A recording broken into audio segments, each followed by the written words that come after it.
আসসালামু আলাইকুম। আজ বৃহস্পতিবার 2 মে। জেনে নিন আজকের বাজার দর। দেখতে পাচ্ছেন চিচিঙ্গা। চিচিঙ্গার কেজি হচ্ছে 18 টাকা করে।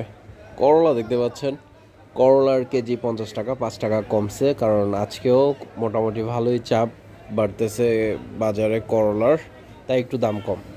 তারপরে দেখতে পাচ্ছেন ঢ্যাঁড়স। ঢ্যাঁড়সের কেজি আজকে 25 টাকা করে পাইকারি, একটু দাম বাড়ছে। করলা তো বললামই, মোটামুটি ভালোই করলা আছে বাজারে। তারপর দেখতে পাচ্ছেন টমেটো, দিনাজপুরের টমেটো, আমরা যেটা বরিশাল থেকে নিয়ে আসি, এটার কেজি আজকে হচ্ছে আপনার 30 টাকা করে পাইকারি প্রতি কেজি। তারপরে দেখতে পাচ্ছেন আপনার টাটকা ফ্রেশ কাঁচামরিচ, যেটাকে গ্রিন চিলি বলে থাকে, তো এই মরিচ হচ্ছে আপনার আজকে পাইকারি 35 টাকা করে কেজি। দেখতে পাচ্ছেন একদম ফ্রেশ তরতাজা।